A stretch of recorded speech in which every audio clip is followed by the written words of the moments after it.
Hey, how's it going, guys? I'm Paradoxic, and welcome back to Doctor Who. This time we're on Season 12, Episode 7, titled Can You Hear Me? I'm going to take this off because I can hear the live feedback, and it's making it hard for me to think while I talk. Yep, the ears can stick out, I don't give a shit.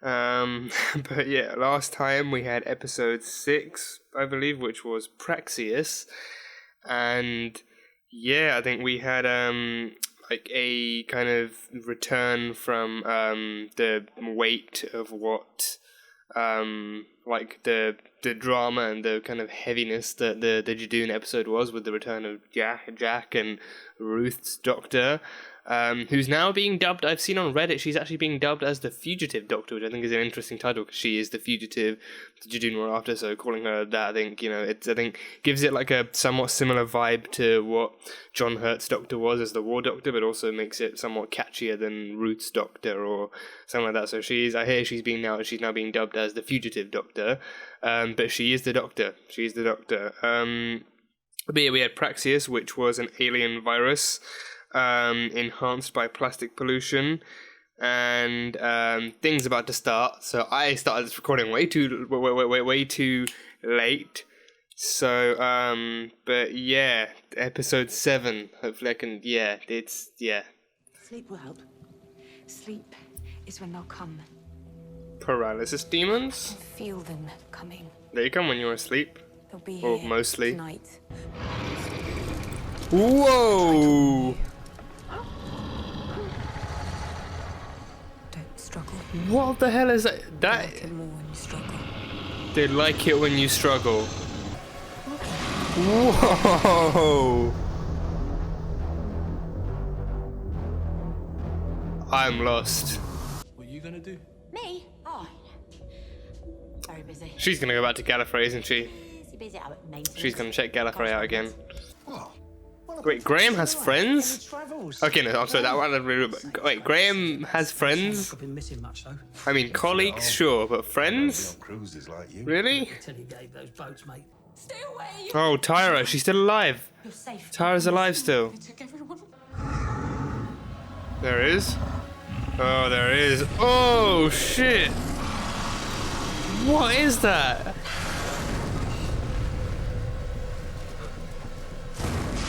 Is that a were-monkey? Are you? This is what he did to me. Help me, Graham. Who and what? And how do you know Graham? The past few days, I've seen him In real life? at night, outside the flat, across the Oh. So he's not just watching your dreams, is he? my room. Okay, Everything in your wow. dreams is in your room. That's... No. That's not laughable stuff. That's laughing. creepy beyond measures. Mate, I've seen some weird. Dad was going on about it. Something to do with Russians. Rhinos. To do with Russians? Yeah, rhinos, not Russians. Surf a movie after? What? So you can fall asleep halfway through? I do not do that. Oh, look who's just fallen asleep. Idiot. Oh, that must be the guy in Ryan's brother's dreams, right? What are you doing here? Yeah, that must be the guy in the dreams. Oh! Okay. I mean, not okay, but oh god, he's sending his fingers out. And he's putting it in his ear! No! Oh, and he's taken his brother. Dibbo. Your name? Your mate's been taken. What? Oh, his friend. Okay, not his brother then. Yes? Doctor, there was a figure in our flat. Oh, hold on. Conference call. Conference call them. Keep seeing these images of DNA. Nice. This'll tell us something. Nice. Come on. Do you have any idea where those planets might be? you get me an A to Z in the I'll be able to stick my finger straight up. No, I've got Right then, better idea.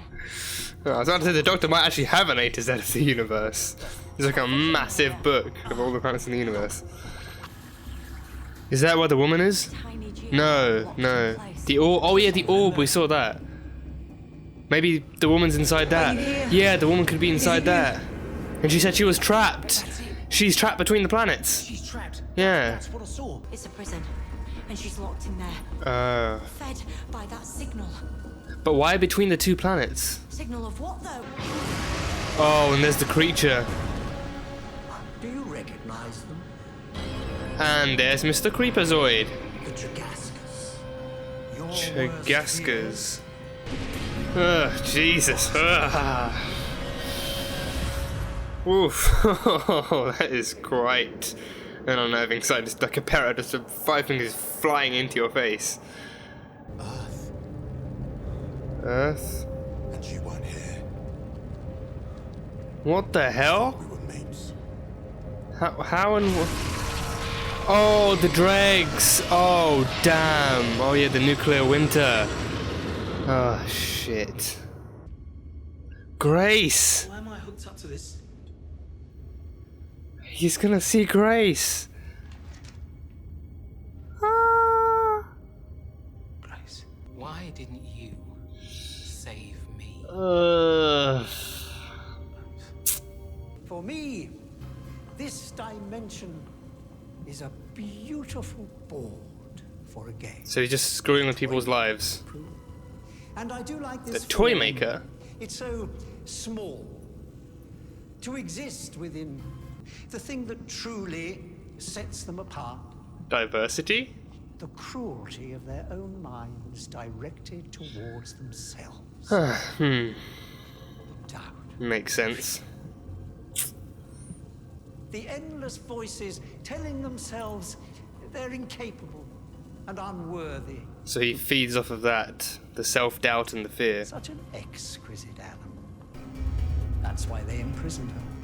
Oh, damn. Just ride in her slipstream. Oh, crap. After all this time. And that's how she drew in Graham as well, using a companion to get to the doctor. Ugh. Come on. Not another finger. Not another damn finger. Oh, the timeless child. Yeah. In all our memories. In our identity. That's her nightmare, the timeless child. How would the physics of that work? I mean, I know it's the doctor, but come on, how would the physics of that work? Tapped into the bioorganic code. Sonic just fingers. So it does everything but wood. Everything but wood. Even alien fingers. Oh, Christ. Ugh. That's not true. Oh, God. Yep. Just feeding off on all that fear. All those nightmares. Just returning your lost property. Oh, the fingers. Thanks for lending a helping hand. What's your worst nightmare? What is their worst nightmare? Oh, now they're both stuck in the orb. They're both back in the orb. Now you can live with them. I need my best mate. Aww. I get a bit lost without them. I went to the supermarket just so I could talk to the cashier, get back to human contact. But I got there, and it's those self-service checkouts. Yeah. Look me up in 3 years. If I'm wrong, I'll give you 50 quid. I mean, I'd say more, but the pay's rubbish. Get another job then. Can't. Love it too much. But if I'm right, you owe me 50p. Come on. Yeah, that's a good That's a deal. good That's a off. pretty good deal, yeah. It's been 3 years. She gonna go give her 50p? You won't remember me. My name's Yasmin Khan. She remembers. I remember you. Yeah, she remembers. I've got something for you. Oh, the 50p! It worked! She helped her, it worked. You want to come in? No, that's really amazing. That's really amazing. Doc, I worry. reassuring thing now, shouldn't I? That would help, yeah. That would I'm help. still quite socially awkward. Yeah, I get that. So I'm just going to subtly walk towards the conversation. And then, in a minute, I'll think of something that I should have said. That might have been helpful. Yeah. Okay. Mm. Just gently. Yeah, doctor's very useful for emotional How long is this support. gonna last, Jazz? I was thinking Frankenstein. What? Did I interrupt? Am I interrupting? No? Cool. You might need to change clothes. Frankenstein? Wait, is that real? On we go. That's just a horror story, right? Is that actually a real thing? I mean, it's in sci-fi, so the reality of stuff is very, very arguable. I guess we'll find out next week. Okay, that is the end. Yeah, that is very good. I think it took me a bit of a while to actually clock that. It took me a bit of a while to actually clock it because I didn't really. It's I don't know. I think so this episode obviously covers mental health and stuff. In again with as Doctor Who would, it tackles real world issues with its own added touch and bangs and twists of sci-fi. But I think this episode, I think towards the end, I start to tell as the revelations actually took place and became clearer, I start to get the vibe of okay, this is actually helping people get used to being able to talk about and tackling their issues with mental health, like whether it's fears or doubts or worries, like stuff that even those immortal dick bags even talked about, like the stuff they see as weaknesses in humanity. It's not a weakness. It's not a weakness. It can be a setback, but it's not something that you should let take control of you. And I think that's something that they actually tackled really, really well. So yeah, but I think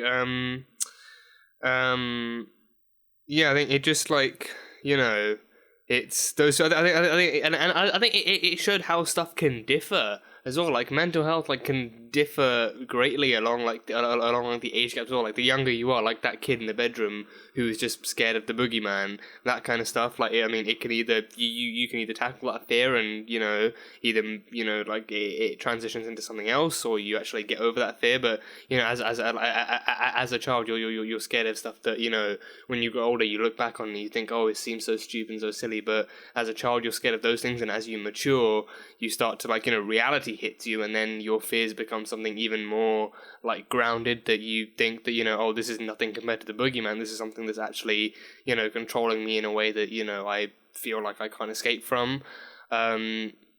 I think the fear for Ryan's friend, Ryan's friend Tibbo.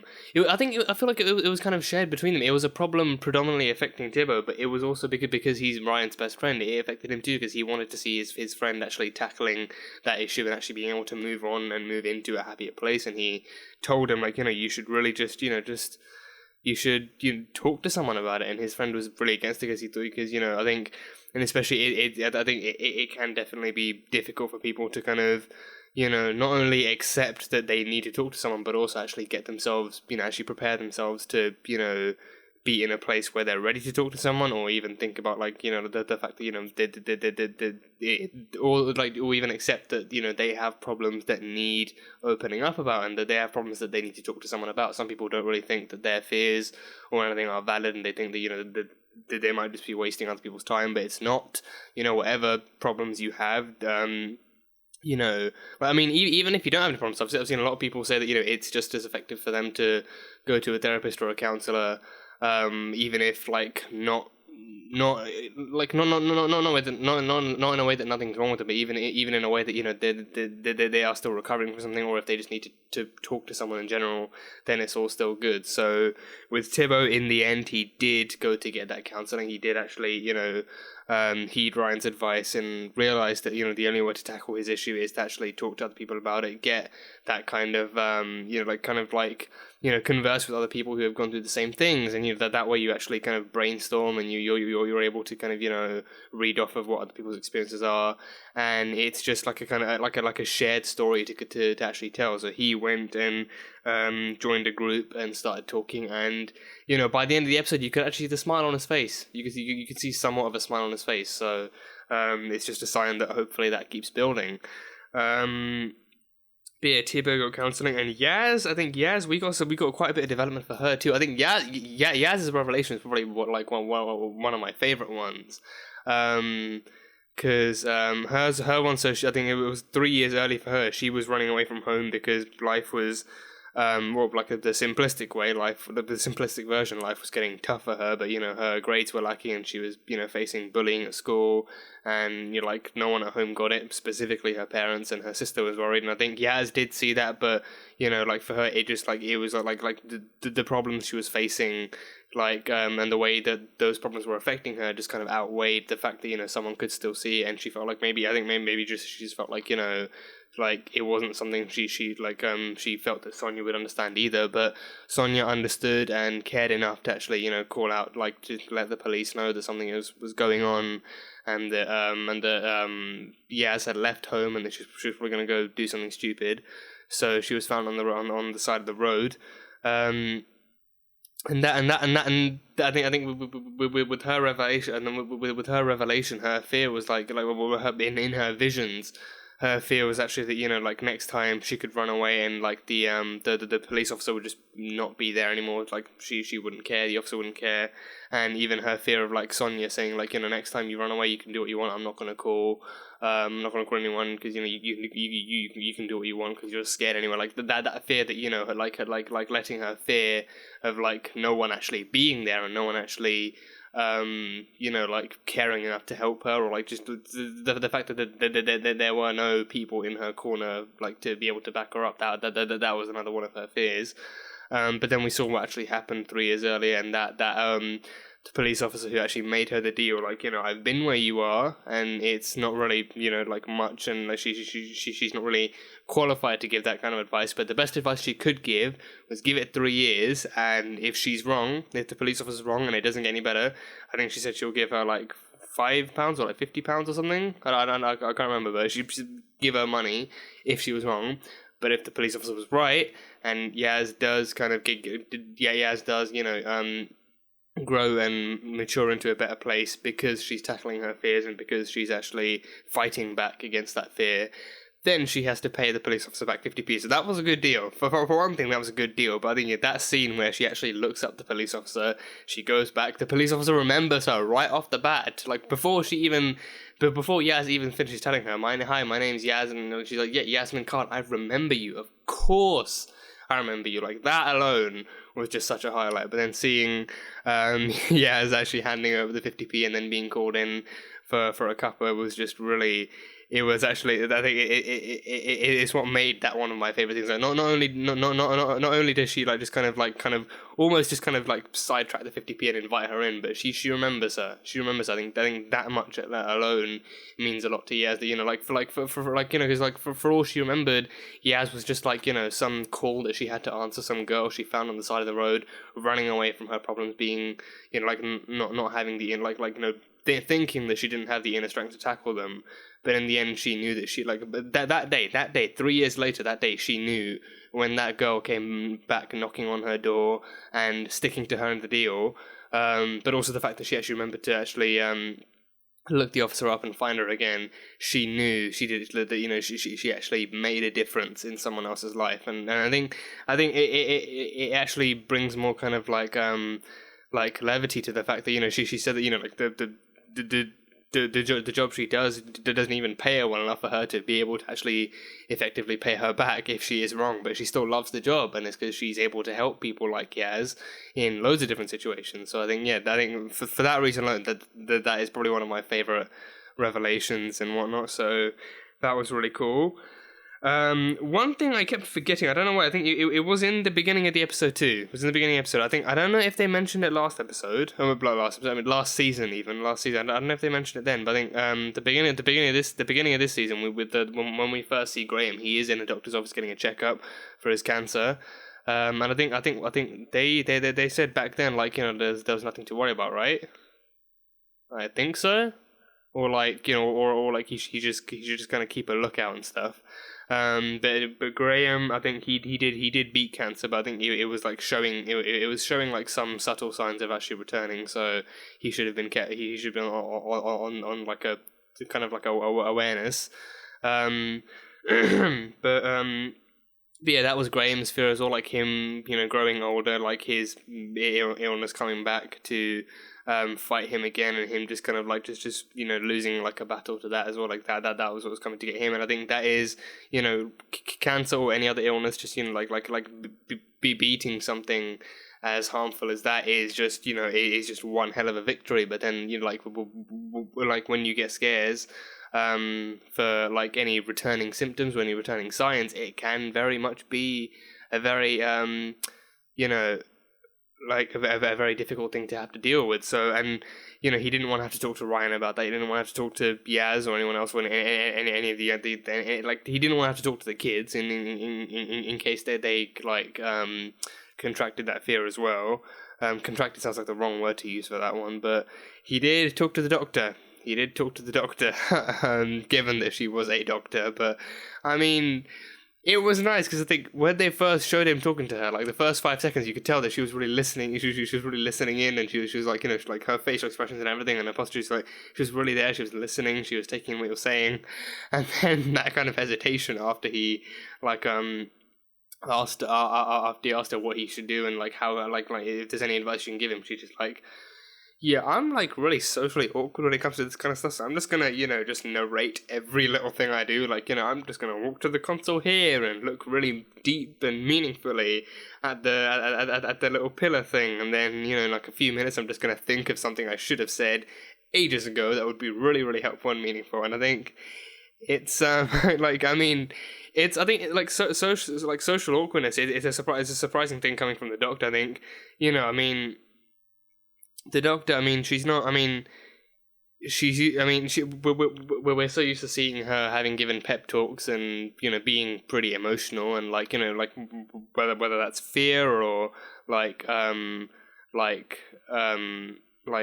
being upset or even being angry. Like we've had our fair share of angry moments from the doctor since New Who, since Christopher Eccleston. So emotion isn't something that we've seen her be unable to handle, but I think, you know, I think giving like an emotional pep talk, I think, you know, it's kind of a mixed thing. I feel like we've definitely seen social awkwardness from all the doctors pretty much, or at least all the doctors in New Who. I can't say it for, I can't speak for any of the doctors in Classic Who because I haven't seen enough of it.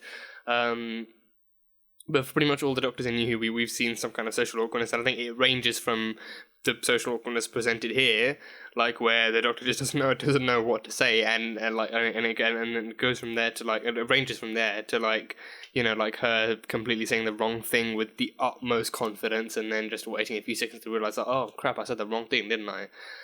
So it kind of fluctuates between that, but besides from that, I think it's, you know, I would have figured that, you know, she'd actually be able to give some kind of I figured she'd be able to scan Graham like with more accurate and more like advanced tech within the TARDIS and be like actually give him a more accurate kind of, you know, perspective on what his cancer looks like and like what his actual health looks like, and give something. I wouldn't expect that, you know, the TARDIS itself would have the cure for cancer, because I think I think, you know, I mean, as you know, as like kind of extensive sci-fi can be, I think, you know, like having the Doctor showing people the Doctor having the cure for cancer, I think it would just be like a tad like off the scales and maybe insensitive. Like I think, you know, like a better thing for them to do and a better thing to see the Doctor do with the TARDIS would probably be to actually scan Graham and actually, you know, give him a more accurate kind of perspective of where he's at, and actually show him something to, you know, like boost his confidence a little bit, or actually, help him alleviate that kind of that kind of fear he has and talk him through it. But again, the Doctor is socially awkward, so that didn't really happen. But I think, I think that alone as well, like, it's like, like, sometimes you either don't want people to. I mean, obviously in that case, the Graham was looking for a response, but I think it's like, on some level, I think it's also like an interest, like another acceptable way of looking at it. Like, so sometimes, sometimes you find that the people you talk to either can't give you any answers, or they can't give you all the answers, or even that they can't give you the answers that you're looking for. But in the end, I think one kind of sense of satisfaction you receive is from the fact that you're able to talk to someone. Like I think that was at least one of the points of that whole of that scene with Graham. Like, he was like, you're the only one I can actually talk to this to. So even if there was nothing that the Doctor could find herself able to say, even if there was no advice the Doctor found herself capable of giving, she was still there to listen. She still offered up her ears to Graham's words. She was still there for him to be able to alleviate that fear. Still, like with an actual Doctor, there's only so much he can actually say or anything like that. And I think he wants someone. Perhaps I think he wants to be able to talk to someone he's more personally connected to, like the Doctor, someone he's actually spent time with. And I think again the Doctor being a friend, I think as a friend, I'd say she's also kind of like a judgment-free person, and like able to talk to him in a judgment-free zone. But then again, I think that kind of depends on the person and the situation and stuff. But at the same time, it's like she was a pair of ears willing to listen, and for the most part, that's what Graham needed. Like, I mean, he wasn't given the advice he needed or was looking for, but it was still good enough for him to be able to talk to someone and let them know what he was feeling. And now the Doctor does know. So I think maybe some point down the line, she can still give him something. But yeah, this I think yeah, especially when those revelations came in, that's when it actually hit me. Like, I mean, because up until then I was just thinking like, okay, these guys are just immortals who fuck with people's minds and feed off of their fears. Like, they're just like kind of like classic-y sci-fi villains who like torturing people, and like they're immortals. They're literally destined to live forever, and they come from like another dimension. And their original plan was to literally just set two worlds against each other, set two civilizations against each other, and see who could actually win first, which side could win first, or who could bring a planet to utter collapse first. And then they started sowing the seeds for war, and like feeding off people's fears and stuff. So yeah, and then the civilizations fought back and put one of them in the orb, and the other one just fled, waiting to free to free his compatriot. So yeah, I think that one. That one, like their presence and their plans, kind of kept me kind of running along the whole kind of like this is like a sci-fi issue track. And then the further along they go, I think even with the fear stuff, I just figured, okay, so maybe like I mean, she clearly feeds off of people's fears, so that's like another kind of sci-fi issue. But then as things went along, as the visions became clearer and stuff, I think it did start to like make more sense that okay, so this is actually talking about like humanity's fears, like a lot of people have that kind of fear of like self-doubt and self-hatred and fear, and that kind of spreads. And not a lot of people make it easy for each other. Like it's like other people can be the root cause, or at least like a strong kind of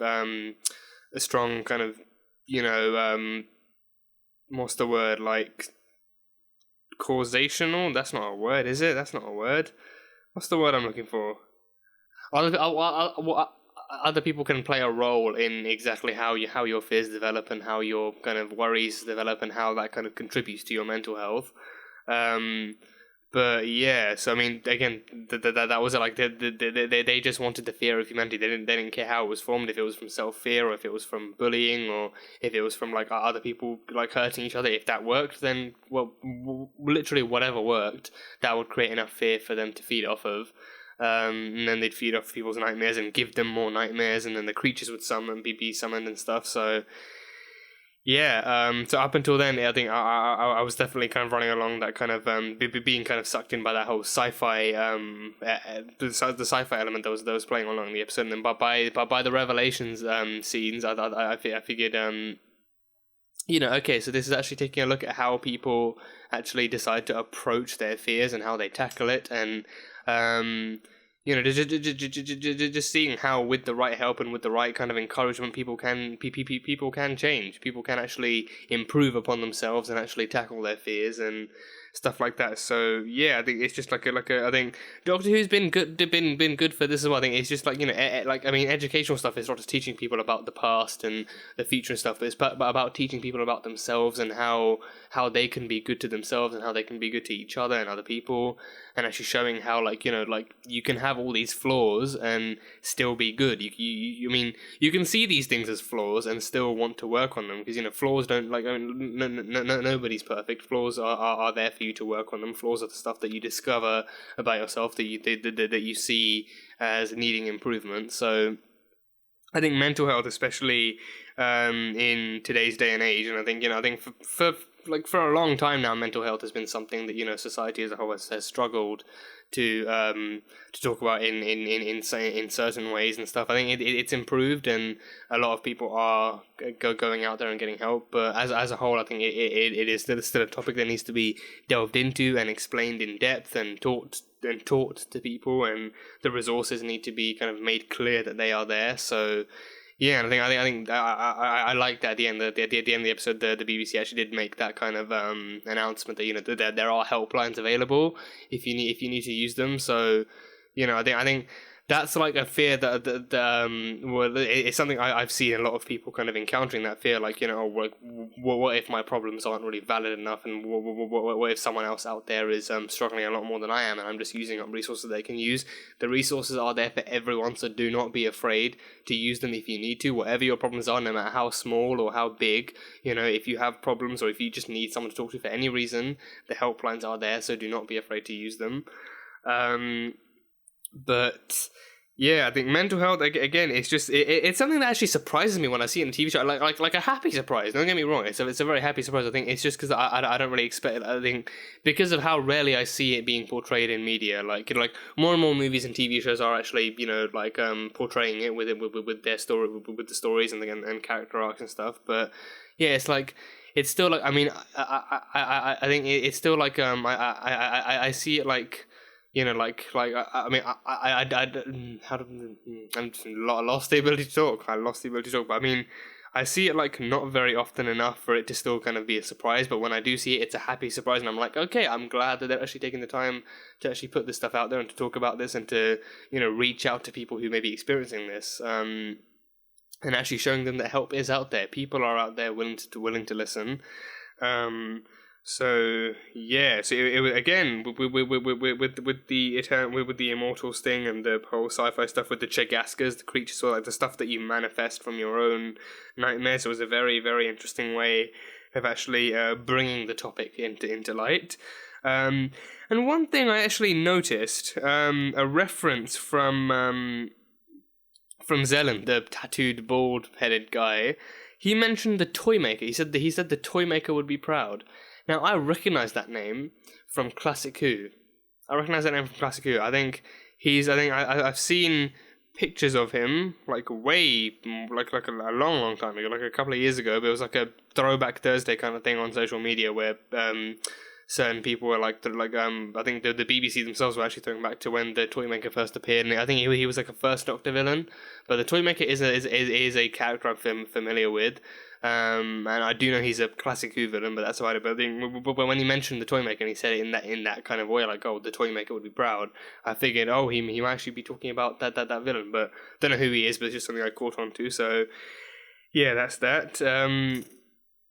But yeah, that is pretty much all I have from this episode. Just a great way for them to tackle that kind of thing, and I think. Especially since mental health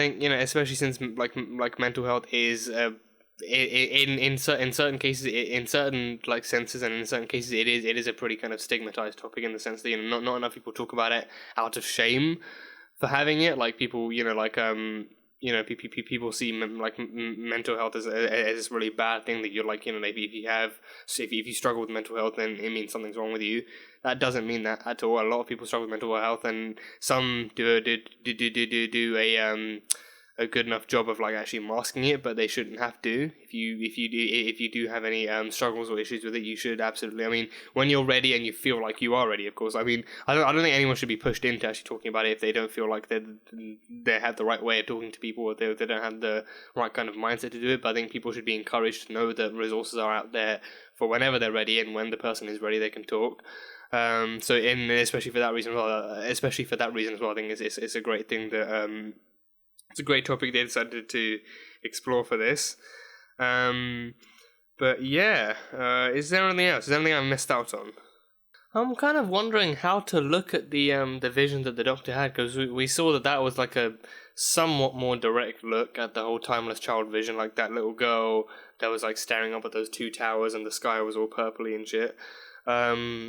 But with that, I mean, the Doctor, she's been suffering with. I think she's been in mourning this entire time. Like since episode 2, she's been in mourning. Like the Master having destroyed Gallifrey and killed everyone there. She's lost her home planet and her people again, a second time round. And now she's also being told that her existence is a lie. Is based on the lie of the timeless child. So now, like she's been trying to find the Master, and she's been wondering what the fuck the timeless child even is, and what it all means. I think she herself is experiencing feelings of like grief, and just also I think that for her that can also lead to some sense of self-doubt, like like what if the Master's right, what if like I mean, for one thing, what is a timeless child and what does it mean for her, like if the Master's right and this did like their existence is based on this lie or whatever it is, and like what does it mean, like does this change who she is, who she's meant to be,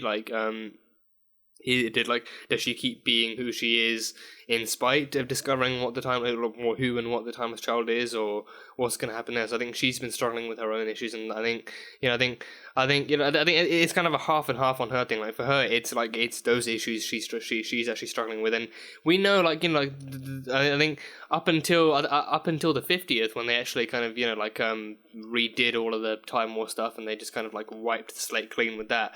Up until then, I think the Doctor had been shown to be dealing with his own grief, which was explained in I think up until the 50th. They went through the whole thing of saying that he lost his world and his people in this massive war that changed his life forever, and since then he's been dealing with that loss of being literally the last of his kind and being the only one of his people. And he's been dealing with that humor, and he's been dealing with that loss, not humor. He's been dealing with that grief in ways like just avoiding talking about it. Like he picks up all of these companions, but he never tells them who he actually is and what he's been through. And he goes around traveling the universe and traveling and doing saving all these people. And I think so some people have said that there's a good chance that he saves all these people for. Before realizing what he actually did in the Time War, there's a good chance he actually goes around saving all these people to make up for the fact that he couldn't save his own, or to make up for the fact that he lost his own, and to make sure that other life across the universe doesn't face the same kind of the same consequences that his own people did. But I think after the 50th, I think he kind of he found his way again, as Capaldi's Doctor found his way again as the Doctor. Having gotten his people back and having found Gallifrey and having it in a pocket universe and all that sort of stuff. But now with this, now with this, the Doctor has to go through her grief all over again, knowing that like one of her own people actually did this and actually went out of his way to destroy Gallifrey, and now it's all coming flooding back and stuff. But I think along with that, it was just it was just a good enough way of actually getting another glimpse of the timeless child and actually what it was. This even if it was still just the same kind of the same shot, the same scene as the child, the two towers and everything. So I think she is going through her own stuff, and even the companions mentioned it. These companions, like Ryan, Yaz, and Graham, they've noticed it off the bat. Like she goes quiet, she doesn't talk, she disappears for ages, and she comes back all bubbly and shiny, ready for another adventure. And she doesn't really talk to them or tell them anything. No matter how much they kind of pry it out of her, but in in a more encouraging way. Less forcing her to tell them what's going on, but also just encouraging her to open up to them and actually tell them what's bothering her, if anything. So I'm hoping, that did lead to her actually telling them who she is and, you know, where she's from and what she is and all that sort of stuff. So Time Lord, Gallifrey, Cerberus, Blast of Her People, check. So that talking session happened. She opened up about that much.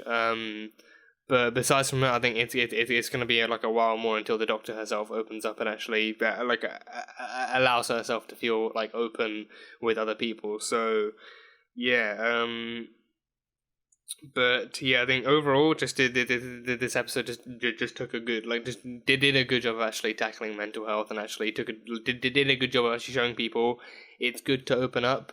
You know, like, think about opening up, make sure you're ready before you do it, but just know that there are people out there who can help you, there are people out there who are willing to help you, and you're not alone in that fight, you're not alone in that struggle, and you don't have to struggle alone because of it. So yeah, just a lot of great running people. This season, I think, is just doing a great job of actually reaching out to the audience and actually talking to them and stuff. Some people might disagree, but to each their own, I guess. To each their own. But I mean, an episode like this that tackles like a topic like this can't really be overlooked, and I don't think it should be overlooked. And any piece of media that deals with mental health, I think it should be, you know, actually, you know, watched and you know, like focused on, and like, you know, if you're given that kind of media, you should at least pay attention to it, even if it doesn't, you know, even if it doesn't affect you, even if you're fine and you don't have any issues with your mental health, or you know, like you don't have anything that he's paying attention to.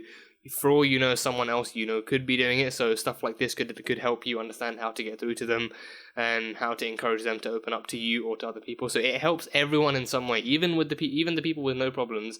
It helps them in some way to either help themselves or help someone else. It's just an important conversation to have. So I'm glad Doctor Who actually did the right thing and did a good job of actually showing people that.